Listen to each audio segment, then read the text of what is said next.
ನಮಸ್ಕಾರ ಎಲ್ರಿಗೂ. ನಾನು ನಿಮ್ಮ ಸಿಂಪಲ್ ಫಾರ್ಮರ್ ಕುಮಾರ್. ಕೃಷಿಯಲ್ಲಿ ಸಕ್ಸಸ್ ಬೇಕಾ? ಹಾಗಾದ್ರೆ ತುಂಬಾ ನಷ್ಟ ಅನುಭವಿಸ್ತಿದ್ದೀರಾ? ಹಾಗಾದ್ರೆ ನಾನು ಹೇಳೋ 10 ಈ ಸೂತ್ರಗಳನ್ನ ಪಾಲಿಸಿ. ಯಾರ್ಯಾರು ತುಂಬಾ ನಷ್ಟದಲ್ಲಿದ್ದೀರಾ ಅಥವಾ ಕಷ್ಟಪಡ್ತಾ ಇದ್ದೀರಾ ಅವ್ರಿಗೆಲ್ಲ ತುಂಬಾ ಸಹಾಯ ಆಗುತ್ತೆ. ನಾವು ಎಷ್ಟೇ ತಿಳ್ಕೊಂಡ್ರು ತುಂಬಾ ಆಳವಾಗಿ ಕೃಷಿಯಲ್ಲಿ ತಿಳ್ಕೊತಾನೆ ಇರ್ಬೇಕಾಗುತ್ತೆ. ಅದು ನಾವು ಪೂರ್ತಿ ಕಲ್ತಿದೀವಪ್ಪ ಕೃಷಿಯಲ್ಲಿ, ಎಲ್ಲಾನು ತಿಳ್ಕೊಬಿಟ್ಟಿದ್ದೀನಿ, ನನಗೆ ಇನ್ನೇನು ಬೇಕಾಗಿಲ್ಲ ಅನ್ನೋ ಹಾಗೆ ಇಲ್ಲ. ಕಲಿಕೆ ನಿರಂತರ. ಕೃಷಿಯಲ್ಲಿ ಅಂತೂ ಕೂಡ ನಾವು ಎಷ್ಟೇ ಕಲ್ತ್ಕೊಂಡ್ರು, ನಾವು ಎಷ್ಟೇ ಇದು ಮಾಡಿದ್ರು ವಾತಾವರಣಕ್ಕೆ ಹೊಂದಾಣಿಕೆಯಾಗಿ ನಾವು ಪ್ರತಿ ಬೆಳೆಯನ್ನು ಬೆಳಿಬೇಕಾಗುತ್ತೆ. ನಾವೇನೇ ಪ್ರಯತ್ನ ಪಟ್ಟರು ವಾತಾವರಣ ನಮಗೆ ಸಪೋರ್ಟ್ ಮಾಡಿಲ್ಲ ಅಂತಂದ್ರೆ ಯಾವ ಬೆಳೆಯನ್ನು ಬೆಳೆಯೋಕೆ ಆಗಲ್ಲ. ಸೊ ಕಲಿಕೆ ನಿರಂತರ. ಪ್ರತಿಯೊಂದು ಕೂಡ ನಮ್ಗೆ ಎಷ್ಟು ಗೊತ್ತು ಅಷ್ಟು ಮಾಹಿತಿಗಳನ್ನ ನಾನು ನಿಮ್ಗೆ ತಿಳಿಸ್ಕೊಡ್ತೀನಿ. ನಾವು ಕೂಡ ಕಷ್ಟಪಟ್ಟು ಎಲ್ಲಾನು ಏಳು ಬೀಳುಗಳನ್ನ ಕಂಡಿರ್ತೀವಿ ಕೃಷಿಗಳಲ್ಲಿ ಸುಮಾರು ವರ್ಷಗಳಿಂದ. ಅದರಿಂದ ನಿಮಗೂ ಕೂಡ ಸಹಾಯ ಆಗುತ್ತೆ. ಯಾರ್ಯಾರು ಸ್ಟಾರ್ಟಿಂಗ್ ಅಲ್ಲಿ ಕೃಷಿ ಮಾಡ್ತಾ ಇರ್ತೀರಾ ಇವಾಗ ತಾನೆ, ಅವ್ರಿಗೆಲ್ಲ ತುಂಬಾ ಸಹಾಯ ಆಗುತ್ತೆ. ಕೆಲವರು 1 ಎಕರೆಯಲ್ಲಿ ಲಕ್ಷಾಂತರ ರೂಪಾಯಿ ಗಳಿಸ್ತಾ ಇರ್ತಾರೆ. ಇನ್ ಕೆಲವರು 10 ಎಕರೆ ಇದ್ರೂ ಕೂಡ ತುಂಬಾ ನಷ್ಟದಲ್ಲಿ ಇರ್ತಾರೆ. ಅವೆರಡಕ್ಕೂ ವ್ಯತ್ಯಾಸ ಏನು, ಯಾಕೆ ಈ ತರ ಆಗ್ತಾ ಇರುತ್ತೆ ಅನ್ನೋದನ್ನ ತಿಳ್ಕೊಬೇಕಾದ್ರೆ ಈ ವಿಡಿಯೋನ ಪೂರ್ತಿ ನೋಡಿ, ಎಲ್ಲೂ ಸ್ಕಿಪ್ ಮಾಡಬೇಡಿ. ಪೂರ್ತಿ ನೋಡಿದ್ರೆ ನಿಮ್ಗೆ ನಾನು ಹೇಳೋ ಪ್ರತಿಯೊಂದು ಮಾಹಿತಿ ಕೂಡ ನಿಮ್ಗೆ ಸಹಾಯ ಆಗುತ್ತೆ. ಇನ್ನು ಯಾರ್ಯಾರು ಸಬ್ಸ್ಕ್ರೈಬ್ ಆಗಿಲ್ಲ ದಯವಿಟ್ಟು ಸಬ್ಸ್ಕ್ರೈಬ್ ಆಗಿ. ಪ್ರತಿಯೊಂದು ವಿಡಿಯೋನ ಅಪ್ಡೇಟ್ ಆಗ್ತಾ ಇರುತ್ತೆ. ಪ್ರತಿಯೊಂದು ಮಾಹಿತಿ ಕೂಡ ತಿಳಿಸ್ಕೊಡ್ತೀನಿ. ಫಾರ್ಮಿಂಗ್ ವಿಡಿಯೋಸ್ ಎಲ್ಲ ಬರ್ತಾ ಇರುತ್ತೆ. ಬನ್ನಿ ವಿಡಿಯೋ ಸ್ಟಾರ್ಟ್ ಮಾಡೋಣ. ನಾನು ಹೇಳೋ ಈ ಮಾಹಿತಿನ ನೋಡಿ ನಿಮ್ಮ ಕೃಷಿ ದೃಷ್ಟಿಕೋನವನ್ನೇ ಬದಲಾಯಿಸ್ಬೋದು. ಕೆಲವೊಂದು ಕ್ರಮಗಳನ್ನ ಅನುಸರಿಸ್ಕೊಂಡ್ರೆ ತುಂಬಾ ಸಕ್ಸಸ್ ಆಗ್ಬಿಡ್ತೀವಿ ಅಂತಲ್ಲ. ಸಕ್ಸಸ್ ಆಗ್ಬೇಕು ಅಂತಂದ್ರೆ ಪ್ರತಿಯೊಂದು ಕೂಡ ಸ್ಟೆಪ್ ಬೈ ಸ್ಟೆಪ್ ಹೋಗ್ಬೇಕು, ಹಂತ ಹಂತವಾಗಿ. ಒಂದೇ ಸಲ ಎಲ್ಲ ಸಿಕ್ಬಿಡಲ್ಲ ಕೃಷಿಲಿ. ಫಸ್ಟು ಕೃಷಿಯನ್ನ ನಾವು ಬಿಸ್ನೆಸ್ ಆಗಿ ನೋಡ್ಬೇಕು. ನಾವು ಅವಾಗಿನ ಕಾಲದಲ್ಲಿ ಹೇಗೆ ಸಂಪ್ರದಾಯವಾಗಿ ನೋಡ್ತಿದ್ರು ಆ ಥರ ನೋಡಕ್ ಆಗಲ್ಲ ಈಗ. ನಾವು ಪ್ರತಿಯೊಂದನ್ನು ಕೂಡ ಕರೆಕ್ಟಾಗಿ ಅದನ್ನ ಬಿಸ್ನೆಸ್ ಆಗಿ ನೋಡ್ಬೇಕಾಗುತ್ತೆ. ಪ್ರತಿಯೊಂದು ಲೆಕ್ಕಾಚಾರಗಳು ಕೂಡ ಬರ್ದಿಟ್ಕೊಳ್ಬೇಕಾಗುತ್ತೆ. ನಾವು ಎಷ್ಟು ಖರ್ಚು ಮಾಡಿದ್ವಿ, ಇದರಲ್ಲಿ ಎಷ್ಟು ಲಾಭ ಬಂತು, ಎಷ್ಟು ನಷ್ಟ ಆಯ್ತು, ಅಥವಾ ನಾನು ಹೇಗೆ ಖರ್ಚು ಮಾಡಬೇಕು, ಅದನ್ನೆಲ್ಲ ನಾವು ತಿಳ್ಕೊಂಡೆ ಸಹ ಒಂದು ಬೆಳೆಗೆ ಎಷ್ಟು ಖರ್ಚಾಗುತ್ತೆ. ಅದು ತೋಟಗಾರಿಕೆ ಬೆಳೆ ಆಗ್ಬೋದು, ತರಕಾರಿ ಬೆಳೆ ಆಗ್ಬೋದು, ವಾರ್ಷಿಕ ಬೆಳೆ ಆಗ್ಬೋದು, ಯಾವುದೇ ಬೆಳೆ ಆದ್ರೂ ಕೂಡ ನಾವು ಅದ್ರ ಖರ್ಚು ವೆಚ್ಚಗಳನ್ನೆಲ್ಲ ಕರೆಕ್ಟಾಗಿ ನೋಡ್ಬಿಟ್ಟು ಅಲ್ಲಿಗೆ ನಾವು ಇನ್ವೆಸ್ಟ್ ಮಾಡ್ಬೇಕಾಗುತ್ತೆ, ಬಂಡವಾಳ ಹೂಡ್ಬೇಕಾಗುತ್ತೆ. ಸುಮ್ಮನೆ ನಾವು ಎಲ್ಲೋ ತಂದು ಕಷ್ಟಪಟ್ಟು ದುಡ್ಡೆಲ್ಲ ಸುಮ್ಮನೆ ಹಾಕ್ಬಿಟ್ರೆ ಅದು ಮತ್ತೆ ಸಿಗ್ಲಿಲ್ಲ ಅಂದ್ರೆ ತುಂಬಾ ಕಷ್ಟಪಡ್ಬೇಕಾಗುತ್ತೆ. ಆವಾಗಿನ ಕಾಲದಲ್ಲಿ ಯಾಕಪ್ಪ ಸಂಪ್ರದಾಯವಾಗಿ ನೋಡ್ಬಾರ್ದು ಅಂತ ಹೇಳ್ತೀನಿ ಅಂತಂದ್ರೆ, ಅವಾಗ ಏನ್ ಮಾಡ್ತಾ ಇದ್ರು, ಮನೆ ಬಳಕೆಗೆ ಎಷ್ಟು ಬೇಕು ಅಷ್ಟು ಬೆಳ್ಕೊಂಡು ಒಂದಷ್ಟು ಏನ್ ಮಾರ್ಬೇಕು ಅದನ್ನ ಮಾರ್ಕೊಂಡು ಸ್ವಲ್ಪ ಹೆಂಗೋ ಜೀವನ ನಡೆಸ್ತಾ ಇದ್ರು. ಅವಾಗೆಲ್ಲ ಆಲ್ಮೋಸ್ಟ್ ಮನೆ ಬಳಕೆಗೆ ಜಾಸ್ತಿ ಬೆಳ್ಕೊತಾ ಇದ್ರು.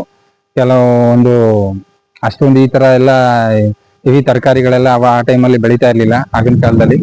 ಆದ್ರಿಂದ ಅವಾಗೆಲ್ಲ ಸಾಂಪ್ರದಾಯಿಕವಾಗಿತ್ತು. ಬಟ್ ಈಗ ಆ ತರ ಇಲ್ಲ. ನಾವು ಸಾಂಪ್ರದಾಯಿಕವಾಗಿ ಬೆಳಿತೀವಿ ಅಂತಂದ್ರೆ ಅದು ತುಂಬಾ ಕಷ್ಟ. ನಾವು ಬಿಸ್ನೆಸ್ ಆಗಿ ನೋಡ್ಬೇಕು ಕೃಷಿನೂ ಕೂಡ. ಇಲ್ಲ ಅಂತಂದ್ರೆ ನಾವು ಇದ್ರಲ್ಲಿ ಸಕ್ಸಸ್ ಆಗಕ್ಕೆ ಚಾನ್ಸೇ ಆಗಲ್ಲ, ತುಂಬಾ ಕಷ್ಟ.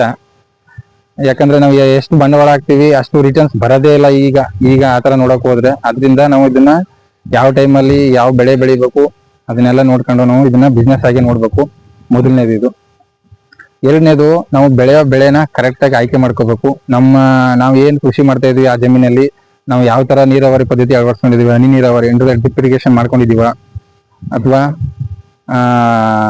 ಸ್ಪ್ರಿಂಕ್ಲರ್ ಅಲ್ಲಿ ನೀರ್ ಇದು ಮಾಡ್ತಾ ಇದ್ದೀರಾ, ಅಥವಾ ನೀರ್ ಹಾಯಿಸ್ತಾ ಇದ್ದೀರಾ. ಈ ತರ 3 ಆಪ್ಷನ್ಸ್ ಇರುತ್ತೆ.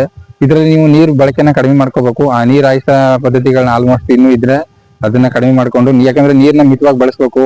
ಈಗ ಆಲ್ಮೋಸ್ಟ್ ಈಗ ಬೇಸಿಗೆ ಕಾಡ್ತಾ ಇರೋದ್ರಿಂದ ಬೇಸಿಗೆ ಟೈಮಲ್ಲೆಲ್ಲ ನೀರು ತುಂಬಾ ಕೊರತೆ ಆಗ್ಬಿಡುತ್ತೆ. ಅದರಿಂದ ಹನಿ ನೀರಾವರಿ ತುಂಬಾ ಬೆಟರ್. ಯಾರ್ಯಾರು ಹನಿ ನೀರಾವರಿ ಮಾಡ್ಕೊಂಡಿಲ್ಲ ಅವರೆಲ್ಲ ಹನಿ ನೀರಾವರಿ ಪದ್ಧತಿ ಮಾಡಿ ಬೆಳೀರಿ. ನೀರಿನ ಉಳಿತಾಯ ತುಂಬಾ ಆಗುತ್ತೆ. ಅದರಿಂದ ಹೆಚ್ಚು ಬೆಳೆಗಳನ್ನು ಬೆಳೆಯಕ್ಕೆ ಸಾಧ್ಯ ಆಗುತ್ತೆ. ಸಮಯಕ್ಕೆ ತಕ್ಕಾಗಿ ಬೆಳಿಬೋದು. ಅದರಿಂದ ಹನಿ ನೀರಾವರಿ ಪದ್ಧತಿ ಅಥವಾ ನೀರಿನ ಬಳಕೆ, ಆಮೇಲೆ ವಾತಾವರಣ, ಯಾವ ವಾತಾವರಣಕ್ಕೆ ಯಾವ ಬೆಳೆಗಳು ಹಾಕ್ಬೇಕು ಅದನ್ನ ನೋಡ್ಕೊಂಡು ಹಾಕಿ. ಬೇಸಿಗೆಯಲ್ಲಿ ಯಾವ ಬೆಳೆಗಳು ಹಾಕ್ಬೇಕು, ಮಳೆಗಾಲದಲ್ಲಿ ಯಾವ ಬೆಳೆಗಳು ಹಾಕ್ಬೇಕು, ಆ ಬೆಳೆಗಳನ್ನ ನೋಡ್ಕೊಂಡು ಪ್ರತಿಯೊಂದನ್ನು ಕೂಡ ನೀವು ಬೆಳಿಬೇಕಾಗತ್ತೆ. ಇದು ಎರಡನೇದು, ಬೆಳೆಗಳ ಆಯ್ಕೆ. ಆಮೇಲೆ ಯಾರು ಕೃಷಿ ಮಾಡ್ತಾ ಇರೋರು ಪ್ರತಿಯೊಬ್ಬ ರೈತರು ಕೂಡ ಮಣ್ಣಿನ ಪರೀಕ್ಷೆ ಯಾರು ಮಾಡ್ತಿಲ್ಲ ಅವರು ಮಾಡಿಸ್ಕೊಳ್ಳಿ. ಯಾಕೆ ಅಂತಂದ್ರೆ ಮಣ್ಣಿನ ಪರೀಕ್ಷೆ ಮಾಡಿಸಿದಾಗ ನಾವು ಯಾವ ಗೊಬ್ಬರನ ಎಷ್ಟು ಪ್ರಮಾಣದಲ್ಲಿ ಹಾಕ್ಬೇಕು ಅನ್ನೋದೆಲ್ಲ ಗೊತ್ತಾಗುತ್ತೆ. ಸುಮ್ಮನೆ ನಾವು ಏನು ಮಣ್ಣಿನ ಪರೀಕ್ಷೆ ಮಾಡಿಸಿಲ್ಲ ಅಂತಂದ್ರೆ ಸುಮ್ಮನೆ ಎಲ್ಲಾ ಗೊಬ್ಬರಗಳನ್ನ ಸುಮ್ಮನೆ ತಂದು ಹಂಗೆ ಹಾಕ್ಬೇಕಾಗುತ್ತೆ. ಅಲ್ಲಿ ಯಾವ್ದು ಹೆಚ್ಚುವಾಗಿರುತ್ತೆ ನಮ್ಮ ಮಣ್ಣಿನಲ್ಲಿ ಅಂಶಗಳು, ಅದನ್ನ ಅವಾಯ್ಡ್ ಮಾಡಿ ಬೇರೆ ಗೊಬ್ಬರಗಳನ್ನ ಹಾಕ್ಬೋದು. ಅದರಿಂದ ಮಣ್ಣಿನ ಪರೀಕ್ಷೆ ದಯವಿಟ್ಟು ಪ್ರತಿಯೊಬ್ಬ ರೈತರು ಕೂಡ ಮಾಡಿಸಿ. ಇತ್ತೀಚೆಗೆ ಪ್ರತಿಯೊಬ್ಬರು ಎಲ್ಲರೂ ಮಾಡಿಸ್ತಾ ಇದ್ದಾರೆ. ಮಾಡಿಸಿಟ್ಕೊಂಡ್ರೆ ಅದು ನಿಮ್ಗೆ ಯಾವ ಬೆಳೆ ಬೆಳಿಬೋದು, ಯಾವ ಬೆಳೆಗೆ ಎಷ್ಟು ಗೊಬ್ಬರಗಳು ಹಾಕ್ಬೋದು, ಆ ಮಣ್ಣಿನಲ್ಲಿ ಯಾವುದು ಹೆಚ್ಚಿನ ಅಂಶ ಇರುತ್ತೆ, ಅದ್ ಬಿಟ್ಟು ಬೇರೆದು ಯಾವ್ದು ಹಾಕ್ಬೇಕು ಅದೆಲ್ಲ ಗೊತ್ತಾಗುತ್ತೆ.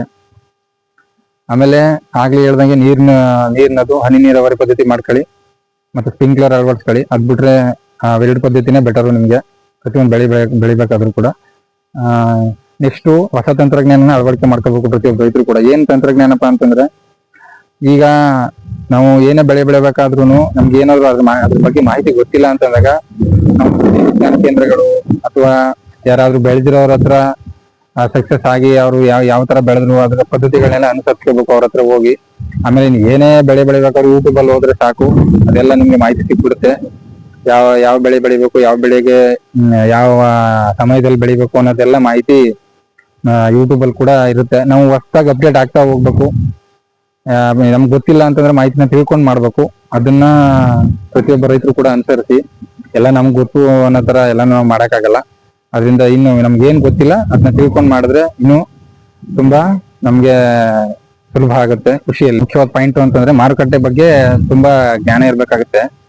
ಯಾಕಂದ್ರೆ ನಾವು ಕಷ್ಟಪಟ್ಟು ಬೆಳೆದಿರ್ತೀವಿ, ಅದಕ್ಕೆ ಸರಿಯಾದ ಬೆಲೆ ಸಿಗ್ಲಿಲ್ಲ ಅಂತಂದಾಗ ಅಲ್ಲಿ ರೈತ ತುಂಬಾ ನಷ್ಟ ಅನುಭವಿಸೋಕೆ ಶುರು ಮಾಡ್ಬಿಡ್ತಾನೆ. ಅದಕ್ಕೆ ನಾವು ಬೆಳೆದ ಮೇಲೆ ಆ ಟೈಮಲ್ಲಿ ಯಾವ ಮಾರ್ಕೆಟ್ಗೆ ಎಲ್ಲಿ ತಲುಪಿಸ್ಬೇಕು, ಲೋಕಲ್ ಮಾರ್ಕೆಟ್ಗಳು, ಚಿಕ್ಕ ಮಾರ್ಕೆಟ್ಗಳಾದ್ರೆ ನಮ್ಗೆ ಅಲ್ಲಿ ಅಷ್ಟೇನು ಬೆಲೆಗಳು ಸಿಗಲ್ಲ. ಅಲ್ಲಿ ಲೋಕಲ್ ಆಗಿ ಏನ್ ಮಾಡ್ಬೇಕು ಅಷ್ಟನ್ನ ಮಾತ್ರ ಮಾಡ್ತಿರ್ತಾರೆ. ಅದರಿಂದ ಕೆಲವೊಂದು ದೊಡ್ಡ ಮಾರ್ಕೆಟ್ಗಳಿಗೆ ಹಾಕ್ಬೇಕಾಗುತ್ತೆ. ಸುತ್ತಮುತ್ತ ನೋಡ್ಕೊಳ್ಳಿ, ನಿಮ್ ಡಿಸ್ಟಿಕ್ ನಿಮ್ಮ ಜಿಲ್ಲೆಗಳ ಸುತ್ತಮುತ್ತ ಎಲ್ಲಿರುತ್ತೆ ದೊಡ್ಡ ಮಾರ್ಕೆಟ್ಗಳಿಗೆ ಹಾಕಿದ್ರೆ ನಮ್ಗೆ ಒಳ್ಳೆ ಬೆಲೆಗಳು ಸಿಗ್ತವೆ.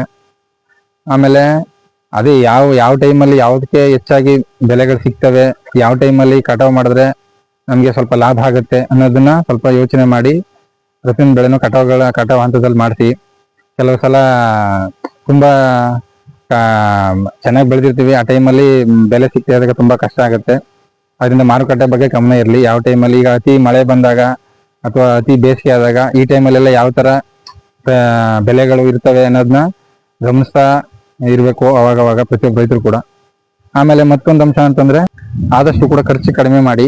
ಅಂದ್ರೆ ಏನಪ್ಪ ಖರ್ಚು ಕಡಿಮೆ ಮಾಡೋದು ಅಂತಂದ್ರೆ, ಈ ಗೊಬ್ಬರಗಳು, ರಾಸಾಯನಿಕ ಗೊಬ್ಬರಗಳು ಕಡಿಮೆ ಮಾಡಿ ಜೈವಿಕ ಗೊಬ್ಬರಗಳು ಬಳಸಿ. ಏನು ಕೊಟ್ಟಿಗೆ ಗೊಬ್ಬರ, ಕೋಳಿ ಗೊಬ್ಬರ, ಈ ತರ ಈಗ ಹಸುಗಳು ಸಾಕಿದ್ರೆ ಅಲ್ಲೇ ಕೊಟ್ಟಿಗೆ ಗೊಬ್ಬರ ಇದ್ದೇ ಇರುತ್ತೆ. ಆದಷ್ಟು ಎಷ್ಟು ಸಾಧ್ಯ ಆಗುತ್ತೋ ಅಷ್ಟು ಜೈವಿಕ ಗೊಬ್ಬರಗಳನ್ನ ಬಳಸಿ. ಮತ್ತೆ ಸ್ವಂತ ಬೀಜ ಏನಾದ್ರು ಇದ್ರೆ ಆದಷ್ಟು ಅದನ್ನ ಶೇಖರಣೆ ಮಾಡಿ ಅದರಲ್ಲಿ ಬಿತ್ತನೆ ಮಾಡಿ.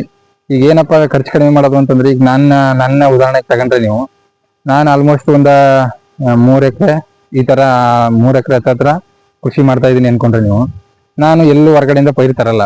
ಯಾವುದು ನರ್ಸರಿ ಪೈರುಗಳನ್ನ ಎಲ್ಲೂ ಹೊರಗಡೆಯಿಂದ ತರಲ್ಲ. ಯಾಕಪ್ಪ ಅಂದ್ರೆ ಸುಮಾರು ಮೊದಲೆಲ್ಲ ನಾನು ಪೈರುಗಳನ್ನ ಹೊರಗಡೆಯಿಂದ ತರ್ತಾ ಇದ್ದಿದ್ದು. ಬಟ್ ನಾನು ಹೆಚ್ಚಿಗೆ ಪೈರುಗಳನ್ನ ನಾಟಿ ಮಾಡ್ತಾ ಅದರಲ್ಲಿ ತುಂಬಾ ಅದಕ್ಕಿನ ಪೈರುಗಳಿಗೆ ತುಂಬಾ ಜಾಸ್ತಿ ಖರ್ಚು ವೆಚ್ಚ ಜಾಸ್ತಿ ಆಗ್ತಾ ಇತ್ತು ಸ್ಟಾರ್ಟಿಂಗ್ ನಾಟಿ ಮಾಡೋದಕ್ಕೆ. ಅದಕ್ಕೆ ನಾನೇನ್ ಮಾಡಿದೆ, ನನಗೆ ಎಷ್ಟು ಬೇಕು ಪೈರುಗಳು ನನ್ನ ಜಮೀನಿಗೆ ಅಷ್ಟನ್ನ ನಾನೇ ಮಾಡ್ಕೊಳಕ್ಕೆ ಈಸಿ ಆಗುತ್ತೆ ಅಂದ್ಬಿಟ್ಟು ನಾನೇ ಒಂದು ಸ್ವಂತ ನರ್ಸರಿನ ಮಾಡ್ಕೊಳಕ್ ಶುರು ಮಾಡಿದೆ. ಅದ್ರ ಬಗ್ಗೆ ಮುಂದಿನ ವಿಡಿಯೋದಲ್ಲಿ ತಿಳಿಸ್ಕೊಡ್ತೀನಿ. ಆಗೇನಾಗುತ್ತೆ, ನನಗೆ ಅದ್ರಲ್ಲಿ ಖರ್ಚು ನನಗೆ ಸಮತೋಲನ ಆಯ್ತು. ಅಂತಂದ್ರೆ ಹೊರಗಡೆಯಿಂದ ತಂದು ನಾನು ಒಂದು ಎಕರೆಗೆ ನಾಟಿ ಮಾಡ್ಬೇಕು ಅಂದ್ರೆ 10,000 ಮೇಲೆ ಅದಕ್ಕೆ ಖರ್ಚಾಗ್ತಿದ್ದು ಬರೀ. ಈಗ ಒಂದು ಎಕರೆಗೆ ನನ್ಗೆ ಏನಾದ್ರು ಪೈರು ನಾಟಿ ಮಾಡ್ಬೇಕು ಅಂತಂದ್ರೆ ಆಲ್ಮೋಸ್ಟ್ 10,000 ಮೇಲೆ ಖರ್ಚಾಗ್ತಿತ್ತು ಅಲ್ಲಿಗೆ. ಈಗ ನಾನು ಮೆಣಸಿನ ನಾಟಿ ನನಗೆ ಹೆಚ್ಚಾಗಿ ಮೆಣಸಿನ ಬೆಳೀತಾ ಇದ್ದಿದ್ದು. ಮೆಣಸಿನ ನಾಟಿ ಮಾಡ್ಬೇಕು ಅಂತಂದ್ರೆ 10,000 ಆಲ್ಮೋಸ್ಟ್ ಅದಕ್ಕೇನೆ ಖರ್ಚಾಗ್ತಿತ್ತು, ಅದಕ್ಕೇನೆ ಬಂಡವಾಳ ಹಾಕ್ಬೇಕಾಗಿತ್ತು. ಅದಕ್ಕೋಸ್ಕರ ನಾನೇನ್ ಮಾಡಿದೆ, ನನ್ಗೆ ಎಷ್ಟು ಬೇಕು ಪೈರು ಅಷ್ಟನ್ನ ನಾನು ನರ್ಸರಿ ಮಾಡಿ ಚಿಕ್ಕದಾಗಿ ನಾನು ಅದರಲ್ಲೇ ಮಾಡ್ಕೋಬೇಕು. ನನ್ನ ಜಮೀನ್ ಬಳಕೆಗೆ ಎಷ್ಟು ಪೈರುಗಳ ಅವಶ್ಯಕತೆ ಇದೆ ಅಷ್ಟಕ್ಕೆ ಮಾಡ್ಕೊಳ್ಳೇಬೇಕು ನರ್ಸರಿನ ಅಂದ್ಬಿಟ್ಟು ನಾನು ಅದನ್ನ ಮಾಡ್ಕೊಂಡೆ. ಅದೇ ಈಗ ನನ್ಗೆ ಅಲ್ಲಿ ಆಲ್ಮೋಸ್ಟ್ ಅರ್ಧಕ್ಕರ್ಧ ಉಳಿತಾಯ ಆಗುತ್ತೆ. ಅದರಿಂದ ಅದೇ ಮಿಕ್ಕಿದ್ದು ಏನು ಉಳಿದಿರುತ್ತೆ ಖರ್ಚು ಮಾಡೋದು ಅದನ್ನ ಬೆಳೆಗಳಿಗೆ ಹಾಕ್ಬೋದು. ಆ ತರ ಮಾಡ್ಕೊಂಡ್ರಿಂದ ನನ್ಗೆ ಅದ್ರಲ್ಲಿ ಎಷ್ಟೋ ಕೂಡ ಲಾಭ ಆಗಿದೆ. ಬೆಳೆ ಚೆನ್ನಾಗಿ ಬೆಳಿತೀವೋ ಬಿಡ್ತೀವೋ, ಬಟ್ ಅದರಲ್ಲಿ ಆಲ್ಮೋಸ್ಟ್ ನಾವು ಅದರಲ್ಲಿ ಖರ್ಚು ವೆಚ್ಚ ಕಡಿಮೆ ಮಾಡಿದಾಗ ಆಗುತ್ತೆ. ಆಮೇಲೆ ಬೆಳೆದೇ ಬೆಳಿತೀವಿ. ಅದಕ್ಕೋಸ್ಕರ ನಾನು ಹೇಳಿದ್ದು ಕೆಲವೊಂದನ್ನ ಆದಷ್ಟು ನಮ್ಗೆ ಸಾಧ್ಯ ಆಗುತ್ತೆ. ಕೆಲವೊಂದು ಆಗೋದೇ ಇಲ್ಲ ಅಂತಂದ್ರೆ ಅದನ್ನ ಮಾಡೋಕ್ಕಾಗಲ್ಲ. ಬಟ್ ಆಗುತ್ತೆ ಅಂದ್ರೆ ನಿಮ್ಗೆ ಎಷ್ಟು ಸಾಧ್ಯ ಅಷ್ಟು ನಿಮ್ಮ ಸ್ವಂತಿಕೆಗೆ ನೀವು ಏನ್ ಮಾಡ್ಕೋಬಹುದು, ಅದನ್ನ ಖರ್ಚು ಕಡಿಮೆ ಮಾಡಕ್ಕೆ ಏನೇನೆಲ್ಲ ಸಾಧ್ಯ ಆಗುತ್ತೆ ಅದನ್ನು ಕೂಡ ಮಾಡಿ. ತುಂಬಾ ಸಹಾಯ ಆಗುತ್ತೆ ಕೃಷಿಲಿ. ತುಂಬಾ ಅತಿಯಾಗಿ ಖರ್ಚು ಮಾಡ್ತೀನಪ್ಪ ಅಂದ್ಬಿಟ್ಟು ಎಲ್ಲಾನು ಬಂಡವಾಳ ಹಾಕ್ಬಿಟ್ರೆ ಅದು ನಷ್ಟದ ದಾರಿಗೆ ಇದಾಗ್ಬಿಡುತ್ತೆ. ಅದರಿಂದ ಇದೊಂದು ಅಂಶ ಗಮನದಲ್ಲಿ ಇಟ್ಟೇ ಬೆಳೆ ಬೆಳಿತೀನಿ ಅಂದ್ಬಿಟ್ಟು ಯಾವುದು ಕೂಡ ಒಂದೇ ಬೆಳೆಗೆ ನೀವು ಅವಲಂಬಿತ ಆಗ್ಬೇಡಿ. ಬೇರೆ ಬೇರೆ ಮಲ್ಟಿ ಕ್ರಾಪ್ ಅಲ್ಲಿ ಬಹು ಬೆಳೆ ಪದ್ಧತಿಗಳನ್ನ ಅನುಸರಿಸ್ಕೊಳ್ಳಿ. ಯಾಕಂದ್ರೆ ಒಂದಿಲ್ಲ ಅಂತಂದ್ರೆ ವಾರ್ಷಿಕ ಬೆಳೆ ಅಥವಾ ಬಹು ಬೆಳೆ ಅದರಲ್ಲಿ ಎರಡು ತರಕಾರಿ, ವಾರ್ಷಿಕ ಬೆಳೆ, ಈ ತರ ಎರಡು ಬೆಳೆಗಳನ್ನ ಅಳವಡಿಸ್ಕೊಳ್ಳಿ. ಯಾಕಂದ್ರೆ ಒಂದೇನಾದ್ರೂ ನಿಮ್ಗೆ ಕೈ ಕೊಡ್ತು ಅಂತಂದ್ರೆ ಇನ್ನೊಂದು ಕೈ ಹಿಡಿಯೋ ಸಾಧ್ಯತೆ ಜಾಸ್ತಿ ಇರುತ್ತೆ. ತುಂಬಾ ಲಾಸ್ ಆಗೋದ್ ಬೇಡ. ಬರೀ ತರಕಾರಿಗಳನ್ನೇ ಹಾಕ್ಬಿಟ್ಟು ಅದೊಂದನ್ನೇ ಬೆಳಿತೀನಪ್ಪ ಅನ್ನಕ್ ಹೋದ್ರೆ ಲಾಸ್ ಆಗೋ ಸಾಧ್ಯತೆ ಜಾಸ್ತಿ ಇರುತ್ತೆ. ಲಾಂಗ್ ಟರ್ಮ್ ಒಂದು, ಶಾರ್ಟ್ ಟರ್ಮ್ ಒಂದು, ಆ ತರ ಕೃಷಿ ಪದ್ಧತಿಯಲ್ಲಿ ಬಳಕೆ ಮಾಡ್ಕೊಳ್ಳಿ. ಅದು ತುಂಬಾ ಸಹಾಯ ಆಗುತ್ತೆ. ತುಂಬಾ ನಷ್ಟ ಅನುಭವಿಸಕ್ಕಂತ ಆಗಲ್ಲ. ಇನ್ನೊಂದ್ರಲ್ಲಿ ಸಿಗಲಿಲ್ಲ ಅಂದ್ರೆ ಇನ್ನೊಂದರಲ್ಲೂ ಕೂಡ ಲಾಭ ಸಿಕ್ಕೇ ಸಿಗುತ್ತೆ. ಹಾಗೇನೆ ಅದ್ರ ಜೊತೆಗೆ ನೀವು ಮಾಡ್ತೀನಿ ಅಂತ ಇಂಟ್ರೆಸ್ಟ್ ಇದ್ರೆ, ಯಾಕಂದ್ರೆ ಎಲ್ರೂ ಮಾಡಕ್ಕಾಗಲ್ಲ, ಸುಮ್ಮನೆ ಹೇಳೋದೆಲ್ಲ ಈಸಿ, ಅದು ಮಾಡೋರಿಗೆ ಗೊತ್ತು ಅಂತಾರಲ್ಲ ಹಂಗೆ. ಬಟ್ ಮಾಡ್ಲೇಬೇಕು ಅನ್ನೋರಿಗೆ ಅದೊಂದು ಸಲಹೆ ಕೊಡ್ತೀನಿ. ಕೃಷಿ ಜೊತೆಗೆ ಆಲ್ಮೋಸ್ಟ್ ಎಲ್ಲ ಕೆಲವ್ರು ಮಾಡ್ತಾರೆ. ಹೈನುಗಾರಿಕೆ ಮಾಡ್ಕೋಬಹುದು ಅಥವಾ ಕೋಳಿ ಸಾಕಾಣಿಕೆ ಮಾಡ್ಕೋಬಹುದು, ಸಿಗ್ತವೆ. ಕೃಷಿಯಲ್ಲಿ ಮತ್ತೊಂದು ಲೆವೆಲ್ಗೆ ಹೋಗ್ಬೋದು. ಯಾಕಂದ್ರೆ ಗೊಬ್ಬರಗಳು ಕೂಡ, ಹೈನುಗಾರಿಕೆ ಮಾಡಿದಾಗ ಗೊಬ್ಬರಗಳು ಹೊರಗಡೆಯಿಂದ ತರೋದೆಲ್ಲ ತಪ್ಪುತ್ತೆ. ಕೋಳಿ ಸಾಕಾಣಿಕೆ ಮಾಡಿದ್ರು ಕೂಡ ಅಷ್ಟೇ, ಅದು ಕೂಡ ಗೊಬ್ಬರಗಳ ತರೋದೆಲ್ಲ ತಪ್ಪುತ್ತೆ. ಅದರಿಂದ ತುಂಬಾ ಎಷ್ಟೋ ಉಪಯೋಗಗಳು ಜಾಸ್ತಿ ಆಗುತ್ತೆ ಕೃಷಿ ಭೂಮಿಗೆ. ಅದೊಂದು ಮಾಡ್ಬೋದು ನೀವು. ಪ್ರತಿಯೊಂದನ್ನು ಕೂಡ ನೀವು ದಾಖಲೆ ಇಟ್ಕೊಳ್ಳಿ. ಎಷ್ಟು ಯಾವ ಒಂದು ನೀವು ಯಾವುದೇ ಬೆಳೆ ಬೆಳೆದ್ರು ಕೂಡ ಅದರಲ್ಲಿ ನಾನು ಎಷ್ಟು ಖರ್ಚು ಮಾಡಿದೆ, ನನಗೆ ಎಷ್ಟು ಲಾಭ ಬಂತು ಅಥವಾ ನಷ್ಟ ಆಯ್ತಾ, ಪ್ರತಿಯೊಂದು. ಆಮೇಲೆ ನೀವು ದಿನ ಅದರಲ್ಲಿ ಕೆಲಸಗಳು ತೊಡಗಿರ್ತೀರಾ, ಅದು ನಿಮ್ ಖರ್ಚು ಕೂಡ ಸೇರುತ್ತೆ. ಒಬ್ರು ದುಡಿತೀವಿ ಅಂತಂದ್ರೆ ಅದರಲ್ಲಿ ಸಂಪಾದನೆ ಕೂಡ ಆಗ್ಬೇಕು. ಅದರಿಂದ ಅದೆಲ್ಲ ಖರ್ಚು ವೆಚ್ಚಗಳನ್ನ ಸರಿಯಾಗಿ ಲೆಕ್ಕ ಇಟ್ಕೊಳ್ಳಿ. ಸುಮ್ನೆ ಎಷ್ಟು ಖರ್ಚು ಮಾಡಿದ್ನಪ್ಪ ಇಷ್ಟು ಸಿಕ್ತು ಅನ್ನೋ ತರ ಯಾವ್ದನ್ನು ಕೂಡ ಇದ್ ಮಾಡ್ಕೊಬಿಡಿ. ಅವಾಗಲೇ ನಿಮ್ಗೆ ಪ್ರತಿಯೊಂದು ಬೆಳೆಗಳು ಕೂಡ ನಿಮ್ಗೆ ಮಾಹಿತಿ ದೊರಕ್ತಾ ಹೋಗೋದು. ನಾನು ಎಷ್ಟು ಖರ್ಚು ಮಾಡಿದೆ ಅಂತ ನನಗೆ ಗೊತ್ತಿಲ್ಲ ಅಂತಂದಾಗ ಅದ್ರ ಲಾಭ ಸಿಕ್ದಾಗೇನು ಅನ್ಸಲ್ಲ, ಬಟ್ ನಷ್ಟ ಆದಾಗ ನಾನು ಎಷ್ಟು ಖರ್ಚು ಮಾಡಿದೆ ಅನ್ನೋದು ಆಮೇಲೆ ಗೊತ್ತಾಗ್ತಾ ಹೋಗುತ್ತೆ. ಅದರಿಂದ ಪ್ರತಿಯೊಂದನ್ನು ಕೂಡ ದಾಖಲೆಗೆ ಇಟ್ಕೊಳ್ಳಿ. ಆಮೇಲೆ ಕೃಷಿಯಲ್ಲಿ ತುಂಬಾ ತಾಳ್ಮೆ ಮುಖ್ಯ. ಈಗ ನಾವು ಏನು ಮಗು ತರ ಸಾಕ್ತಿವಿ, ಪ್ರತಿಯೊಂದು ಬೆಳೆಗಳನ್ನ ಹಾಕ್ದಾಗ ಅದಕ್ಕೆ ರೋಗ ಔಷಧಿಗಳು, ರೋಗ ರುಜಿನಗಳು ಬರದೇ ಇರೋ ತರ ಡೈಲಿ ಬಂದು ಅದನ್ನ ಗಮನಿಸ್ತಾ ಇರ್ತೀವಿ, ನೋಡ್ತಾ ಇರ್ತೀವಿ. ಅದಕ್ಕೇನಾದ್ರು ಒಂಚೂರು ಏನಾದ್ರು ಆಯ್ತು ಅಂತಂದ್ರೆ ಅದಕ್ಕೆ ಔಷಧಿ ಸ್ಪ್ರೇ ಮಾಡಿ ಗೊಬ್ಬರ ಕೊಡ್ತೀವಿ. ಯಾಕೆ ಬೆಳೀತಾ ಇಲ್ಲ, ಸರಿಯಾಗಿ ಬೆಳವಣಿಗೆ ಆಗ್ತಾ ಇಲ್ಲ, ಇವೆಲ್ಲ ಪ್ರತಿಯೊಂದು ಕೂಡ ಗಮನಿಸ್ತಾ ಇರ್ತೀವಿ. ಅಷ್ಟೆಲ್ಲ ನೋಡ್ಕೊಳ್ಳೋರು ನಮ್ಗೆ ತಾಳ್ಮೆ ಬೇಕು. ಯಾವ್ದನ್ನು ಕೂಡ ತಾಳ್ಮೆ ಕಳ್ಕೊಬಾರ್ದು. ಒಂದೇ ವರ್ಷದಲ್ಲಿ ಎಲ್ಲಾನು ಮಾಡ್ಬಿಡ್ತೀನಪ್ಪ, ಎಲ್ಲ ಆಗ್ಬಿಡುತ್ತೆ ಅಂತ ಯಾವುದೇ ಬಿಸ್ನೆಸ್ ಅಲ್ಲೂ ಅಷ್ಟೇ. ಯಾವುದೇ ಬಿಸ್ನೆಸ್ ತಗೊಂಡ್ರು ಒಂದೇ ವರ್ಷದಲ್ಲಿ ಯಾರು ಕೂಡ ಏನು ಸಾಧನೆ ಮಾಡಕ್ ಆಗಲ್ಲ. ನಿರಂತರ ಪ್ರಯತ್ನ ಬೇಕು, ಪ್ರತಿಯೊಂದು ಕಲಿಕೆ ಇರಬೇಕು, ಅದಕ್ಕೆ ತಾಳ್ಮೆ ಬೇಕು. ಯಾವಾಗ ಸಕ್ಸಸ್ ಆಗ್ತೀವಿ, ಯಾವಾಗ ಫೇಲ್ಯೂರ್ ಆಗ್ತೀವಿ, ಅದೆಲ್ಲ ಏನು ಮಾಡಕ್ ಆಗಲ್ಲ. ಬಟ್ ಸಕ್ಸಸ್ ಆಗ್ತೀವಿ ಅಂತಂದ್ರೆ ನಾವು ತುಂಬಾ ತಾಳ್ಮೆ ಇಟ್ಕೋಬೇಕು ಕೃಷಿಯಲ್ಲಿ. ಇವಾಗೆಲ್ಲ ಈ ವರ್ಷ ಇಲ್ಲ ಅಥವಾ ಈ ತಿಂಗಳಿಲ್ಲ ಅಥವಾ ನೆಕ್ಸ್ಟ್ ಯಾವಾಗ್ಲಾದ್ರು ನಮ್ಗೆ ಒಳ್ಳೆ ಬೆಲೆ ಸಿಕ್ಕೇ ಸಿಗುತ್ತೆ. ನಾವು ಬೆಳೆದಿರೋ ಬೆಳೆಗಳಿಗೆ ನಾವು ಸಕ್ಸಸ್ ಆಗೇ ಆಗ್ತೀವಿ, ಸಾಧನೆ ಮಾಡೇ ಮಾಡ್ತೀವಿ ಕೃಷಿಲಿ ಅನ್ನೋದೊಂದು ತುಂಬಾ ನೀವು ಛಲ ಇಟ್ಕೋಬೇಕು. ಹಂಗೆ ನಂಬಿಕೆ ಇರಬೇಕು. ಕೃಷಿಯಲ್ಲಿ ನೀವು ಕಾಲಿಟ್ಟ ಮೇಲೆ, ರೈತರು ಅಂತ ಅಂದ್ಮೇಲೆ ಎಲ್ಲದಕ್ಕೂ ನಾವು ರೆಡಿ ಆಗಿರ್ಲೇಬೇಕು. ಅದನ್ನ ಗಮನದಲ್ಲಿ ಇಟ್ಕೊಳ್ಳಿ ದಯವಿಟ್ಟು ಪ್ರತಿಯೊಬ್ಬ ರೈತರು ಕೂಡ. ಬರೀ ನಷ್ಟನೇ ನೋಡ್ತೀವಿ ಅಂತ ಅನ್ನಕ್ಕಾಗಲ್ಲ. ಇದ್ರಲ್ಲಿ ತುಂಬಾ ಏರುಪೇರು ಇರುತ್ತೆ. ನಷ್ಟ 2 ವರ್ಷ ಇದ್ರೆ ಮತ್ತೆ ಲಾಭ ನೆಕ್ಸ್ಟ್ ವರ್ಷದಲ್ಲಿ ಸಿಗುತ್ತೆ. ಈ ಮತ್ತೆ ಪ್ರತಿ ಸಲಿನೂ ಬರೀ ಲಾಭನೇ ಸಿಗದೆ ಇರ್ಬೋದು, ಬಟ್ ಯಾವಾಗ್ಲಾರು ಲಾಭ ಇದ್ದೇ ಇರುತ್ತೆ. ಪ್ರತಿಯೊಬ್ಬ ರೈತರಲ್ಲೂ ಲಾಭ ಕಂಡಿರ್ತಾರೆ ಯಾವಾಗ್ಲಾರು ಒಂದ್ಸರಿ. ಬಟ್ ನಷ್ಟ ಏನಕ್ಕಪ್ಪ ಆಗುತ್ತೆ ಅಂದ್ರೆ ನಾವು ಮಾಡೋ ಕೆಲವೊಂದು ಸಣ್ಣ ಪುಟ್ಟ ತಪ್ಪುಗಳು ಅಥವಾ ಅದ್ರಲ್ಲಿ ಅತಿಯಾದ ನಂಬಿಕೆ ಇಟ್ಕೊಳ್ಳೋದು, ಅದು ಸಿಗುತ್ತೆ ಅಂತ ಅತಿಯಾದ ಬಂಡವಾಳ ಹಾಕೋದು, ನನಗೆ ಹಿಂದೆಲ್ಲ ಏನ್ ಪಾಯಿಂಟ್ಗಳಿದ್ನಲ್ಲ ಅದೆಲ್ಲ ಕೆಲವೊಂದು ಇದಾಗುತ್ತೆ. ಅದರಿಂದ ಪ್ರತಿಯೊಬ್ಬರು ಕೂಡ ತಾಳ್ಮೆ ಇಟ್ಕೊಳ್ಳಿ ಕೃಷಿಲಿ ಕೂಡ. ಇದು ಕೃಷಿ ದಿಕ್ಕನ್ನೇ ಬದಲಾಯಿಸಬಹುದು. ನಾವು ಪ್ರತಿಯೊಂದು ಇಡೋ ಹೆಜ್ಜೆಗಳು ಕೂಡ ಇವತ್ತಲ್ಲ ನಾಳೆ. ಯಾಕಂದ್ರೆ ನಾನು ಇಷ್ಟು ವರ್ಷದಲ್ಲಿ ಮಾಡಿರೋದ್ರಿಂದ ಸಕ್ಸಸ್, ಫೇಲ್ಯೂರ್ ಪ್ರತಿಯೊಂದು ಕೂಡ ನೋಡಿದೀನಿ. ಅದರಿಂದ ಈ ಫೀಲ್ಡ್ ಅಲ್ಲಿ ಮತ್ತೆ ಮುಂದುವರಿಬೇಕು ಅಂತ ನಾನು ಆಸಕ್ತಿ ಪಡ್ಕೊಂಡಿದ್ದೀನಿ ಅಂದ್ಮೇಲೆ ಫೇಲ್ಯೂರ್ಗೆ ನಾನು ಸಿದ್ಧ ಆಗಿರ್ಬೇಕು. ಪ್ರತಿಯೊಬ್ಬ ರೈತರಲ್ಲೂ ಕೂಡ ಅದೇ, ಬೆಳೆ ಬೆಳಿಬೇಕು, ಸಾಧನೆ ಮಾಡ್ಬೇಕು ಅಂತಂದಾಗ ತಾಳ್ಮೆ ಇರಬೇಕು. ಪ್ರತಿಯೊಬ್ಬ ರೈತರು ಕೂಡ ನೋಡಿ, ಶೇರ್ ಮಾಡಿ, ಲೈಕ್ ಮಾಡಿ, ಈ ನಿಮ್ಮ ರೈತರನ್ನ ಸಪೋರ್ಟ್ ಮಾಡಿ. ಇನ್ನು ಯಾರು ಸಬ್ಸ್ಕ್ರೈಬ್ ಆಗಿಲ್ಲ ಪ್ರತಿಯೊಬ್ಬರು ಸಬ್ಸ್ಕ್ರೈಬ್ ಆಗಿ ಅಂತ ಕೇಳ್ಕೊತೀನಿ.